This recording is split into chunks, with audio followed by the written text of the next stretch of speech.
వివరాలు తీసుకోవాలి. ఈ మధ్యన ఒక లంగతనం చేస్తాను వీళ్ళు, ఎలక్షన్ కమిషన్ వాళ్ళు కూడా కరెక్ట్గా లేరు. వాళ్ళు ఏం చేస్తుండ్రు, వాళ్ళకి ఇష్టం లేని వాళ్ళు ఓట్లు తీసేస్తాను, అవి చూసుకోవాలి ముందు. ఇప్పుడు మనం చేయాల్సిన శ్రీనివాస్ రెడ్డి గారితో, రాజ్ కుమార్ పటేల్ గారితో, మన డివిజన్ అధ్యక్షులతో నేను కోరేది ఏమంటే, మనం చేయాల్సింది అందరు ఓట్లు ఉన్నాయా లేవా చూసుకోవాలి. నిన్న బీహార్లో మీరు చూసిరు, మొన్నటిదాకా ఉన్న ఉప ముఖ్యమంత్రి ఆయన ఓటు వీక్ పారేసారట. తేజస్వి యాదవ్ అని చెప్పి లాలూ ప్రసాద్ యాదవ్ సబ్ కొడుకు, ఆయన ఓటు ఎత్తేసిరట.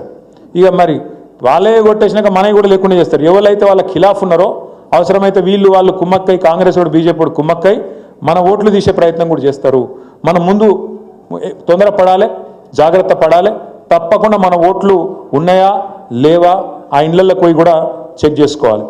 పోలింగ్ బూతులు కూడా ఎక్కడున్నాయో చూసుకోవాలి. పోలింగ్ బూత్ గతంలో మీకు తెలుసు, కాకపోతే మళ్ళీ మనం మారుతున్నాయా, ఎక్కడున్నాయి అవి కూడా చూసుకోవాలి. దాంతోపాటు ఏ 100 ఓటర్లకైతే మీరు ఇన్ఛార్జ్ తీసుకుంటుర్రో, ఏ 100 ఓట్లకైతే 25 ఇళ్ళకైతే మీరు జిమ్మేదారు తీసుకుంటున్నారో అక్కడ ఖచ్చితంగా మనమే పోవాలి.